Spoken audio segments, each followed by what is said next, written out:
Banyak orang berprofesi sebagai marketer tanpa latar belakang pendidikan marketing. Ini juga udah sesuatu yang saya sering banget ngomong. Ini nggak jelek, ini bagus. Karena artinya marketing itu inklusif. Tapi suka nggak suka, ada hal-hal yang tanpa pengetahuan marketing ini bisa salah. Dan ini juga yang seringkali jadi jebakan untuk non-marketing marketer. Jadi marketer yang tidak punya pendidikan marketing, dia terjebak jadi kesalahan. Nah, kita bahas sekarang apa aja. Halo, saya Ignatius Untung, selamat datang di Marketing.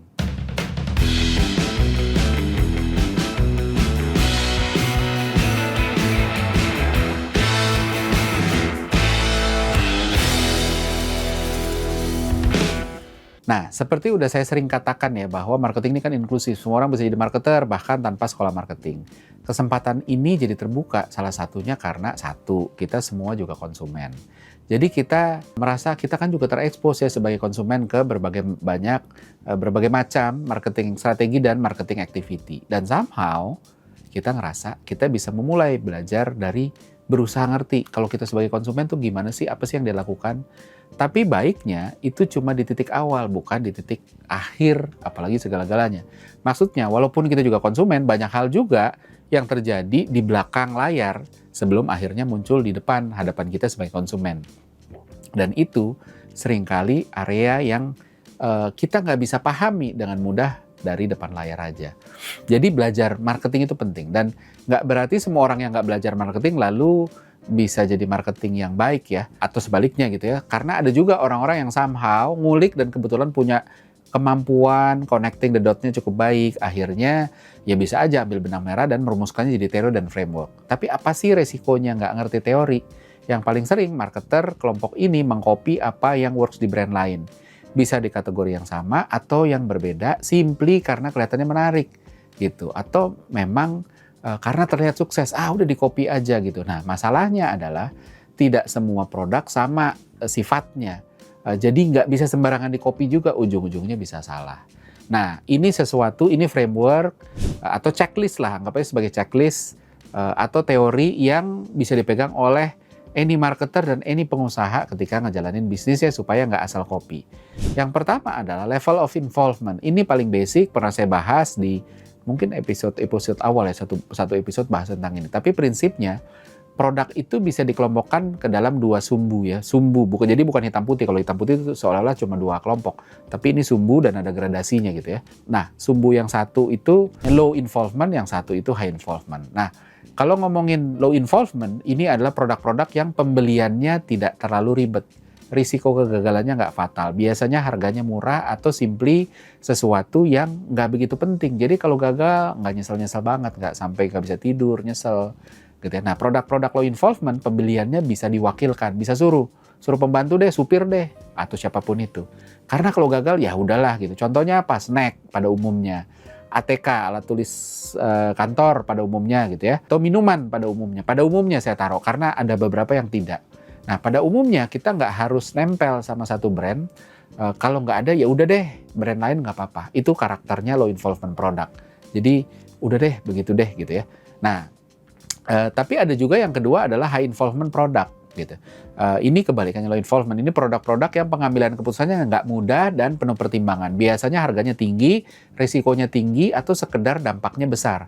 Jadi kalau gagal nyesel, makanya biasanya belinya sendiri, kita nggak wakilin. Contohnya mobil, motor, rumah, klinik kecantikan, sekolah. Iya, coba anaknya panggil pembantu, Mbak, tolong cariin sekolah buat si ini ya, si Tono misalnya gitu ya.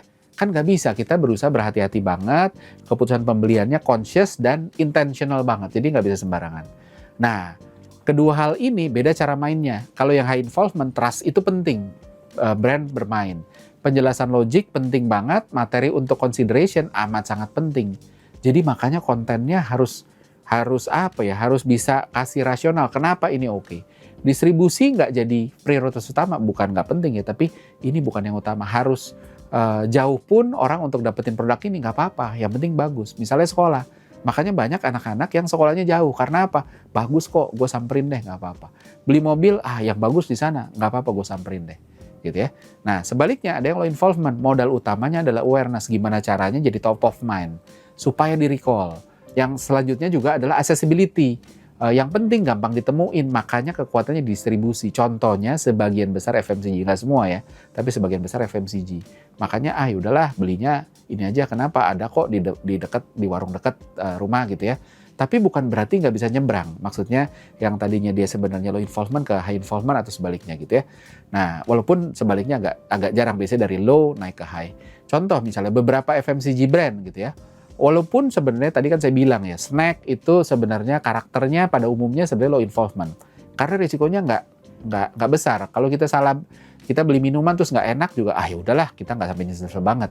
Begitu juga dengan biskuit. Tapi lihat aja, ada KitKat, ada Oreo, ada Coca-Cola, ada Aqua. Mereka ngebangun brand. Karena apa? Mereka berusaha untuk tidak di low banget, dia berusaha narik walaupun tidak high, tapi agak ke tengah lah. Supaya orang punya, ya udah ini walaupun low, jadi orang bukan cuma saya pingin biskuit, tapi saya pingin Oreo kah, atau saya pengen KitKat kah, kan gitu ya. Dia bermain dengan brand itu tadi gitu. Atau minuman juga sama, bukan saya pingin kolanya apapun terserah, enggak lah. Tapi saya pinginnya Coca-Cola, Aqua juga sama gitu ya. Jadi begitu brandnya dibangun, preferensinya naik. Walaupun juga ini tidak wajib gitu ya. Nah, yang kedua adalah tentang purchase frequency dan loyalty. Ini juga sesuatu yang saya pernah bahas. Setiap produk juga frekuensi pembeliannya beda-beda. Ada yang frequent habitual, ada yang less frequent, ada yang occasional. Frequent habitual adalah produk yang dibeli sering sehingga jadi habit. Misalnya, transport sehari-hari. Ya kan, kita naik ojol kah, kita naik bis kah, atau grocery, supermarket gitu ya, atau minimarket gitu. Terus ngopi, makan siang, warteg kantin gitu ya. Itu sesuatu yang frequent habitual, hampir setiap hari kita beli. Nah, ada yang less frequent, produk yang beberapa kali dibeli, tapi jarak pembeliannya dari satu ke selanjutnya agak jauh, nggak daily. Misalnya pulsa, restoran di mall. Restoran di mall ya kita mungkin makan KFC berkali-kali, makan McD berkali-kali, makan apalagi ayam almas berkali-kali gitu ya. Tapi kita nggak tahu kapan balik lagi. Begitu juga dengan fashion, beli baju mungkin itu lagi mereknya ya. Personal care juga sama, tapi balik laginya belum tentu sering. Ada lagi yang occasional, ini produk yang dibeli hanya satu kali atau sedikit berulangnya. Misalnya rumah, mobil, bukan berarti nggak bisa berkali-kali, tapi ya nggak banyak-banyak banget. Atau bahkan yang cuma beli sekali seumur hidup gitu ya. Nah, 3 kategori itu aja berbeda treatmentnya gitu ya. Contoh misalnya kalau yang frequent habitual tadi ya, namanya aja udah habitual, jadi goalnya adalah bikin habit, maka marketing taktiknya harus fokus ke bikin kebiasaan. Experience penting banget karena akan dibeli sebegitu sering dan rutin. Habit nggak akan terjadi kalau ada friction, kalau nggak enak experience-nya. Makanya inovasi bisa jadi masalah karena bisa ngerubah kebiasaan. Orang udah terbiasa dengan cara ini terus habis itu dirubah. Padahal nih gue pakai tiap hari nih udah biasa, nih kok jadi rubah, jadi nggak nyaman. Akhirnya orang bisa shifting gitu ya, karena udah karena bisa merubah kebiasaan dan orang jadi nggak nyaman gitu ya. Accessibility juga penting. Yang penting mudah didapetin. Pricing bisa jadi strategi untuk bikin orang ngebangun kebiasaan. Dikasih diskon dulu, it's okay gitu ya. Sampai terbiasa, pelan-pelan diskonnya dicabut. Tapi balik lagi, ini buat produk frequent. Jangan terapin ini buat produk yang non-frequent. Akan berbeda gitu loh. Bisa jadi totally different game gitu ya. Nah, occasional gimana? Ini ujung bawahnya ya. Kalau less frequent tuh di tengah-tengah sebenarnya. Jadi yang pertama, ekstrim satunya frequent, ekstrim satunya lagi occasional. Yang tadi contohnya rumah, sekolah, dan sebagainya. Nah, namanya aja udah occasional. Artinya jarang-jarang. Jadi pembeliannya jarang, contohnya tadi rumah, seumur hidup mayoritas orang beli rumah berapa kali sih? 1, 2 gitu ya. Dan maka dari itu pengambilan keputusannya pun beda. Kalau frequent, mengedepankan convenience dan accessibility tadi kan, karena dipakai tiap hari. Kalau occasional, karena pembeliannya jarang, maka proses pengambilan keputusannya lebih detail. Jadi marketingnya harus lebih convincing gitu. Ini mirip kayak produk high involvement, orang willing untuk susah-susah karena ini pembelian penting.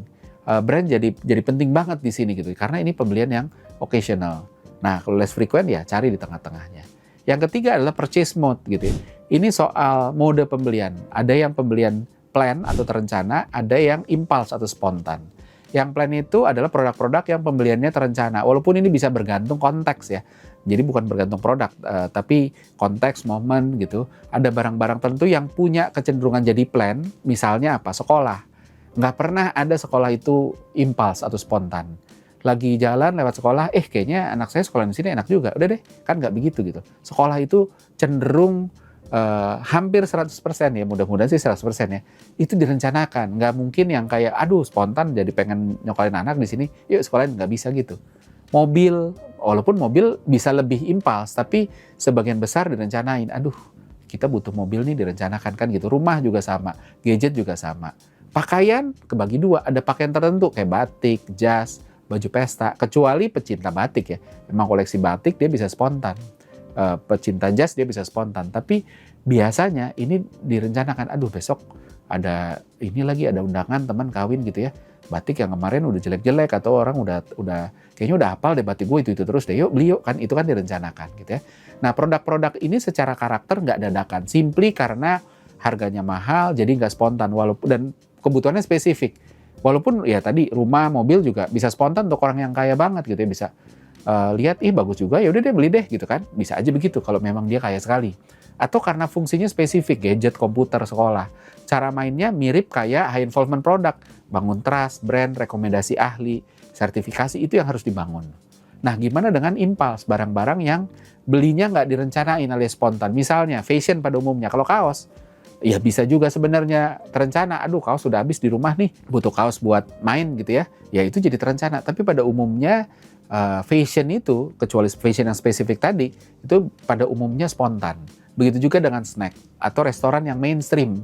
Restoran apapun tuh biasanya yang kayak KFC apa itu biasanya impuls. McD itu biasanya impuls, spontan gitu ya. Bukan yang kayak aduh bulan depan makan KFC, ya ada yang begitu tapi biasanya enggak.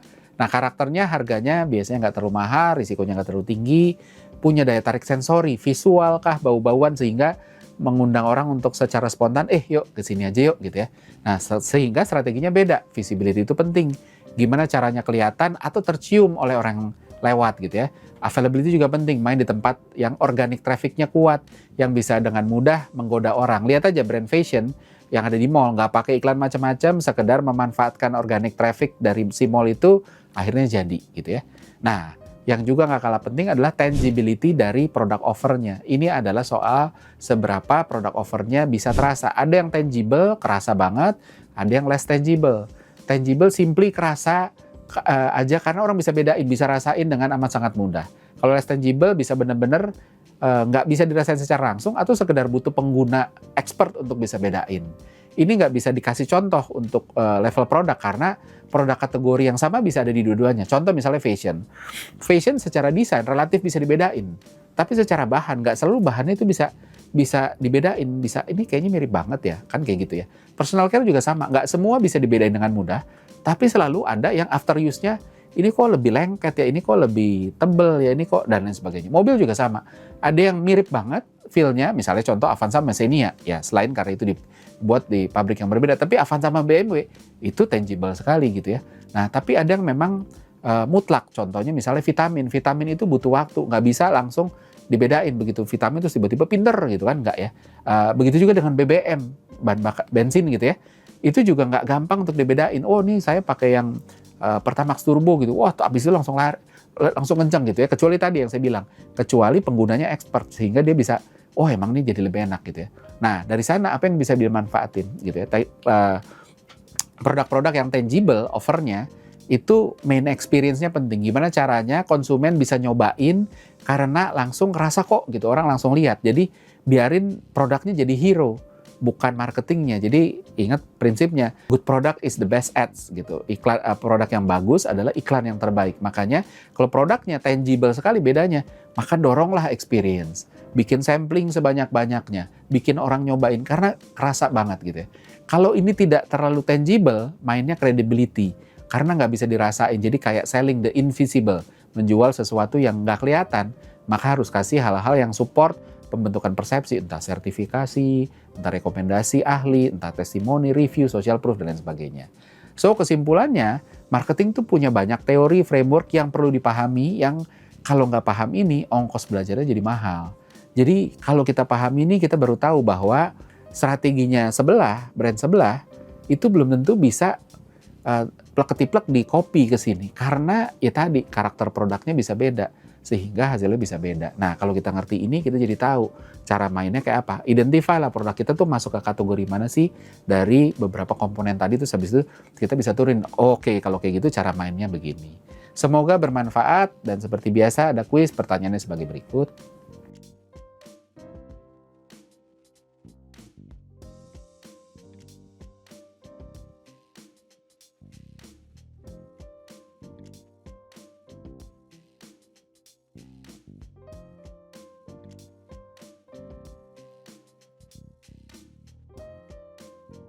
Pemenang dari episode kali ini bisa disaksikan di episode selanjutnya, maka dari itu selalu saksikan Marketing di Marketips TV, komen, request, pertanyaan, atau mau diskusi apapun, tulis di komentar. Saya Ignatius Untung, pamit undur diri.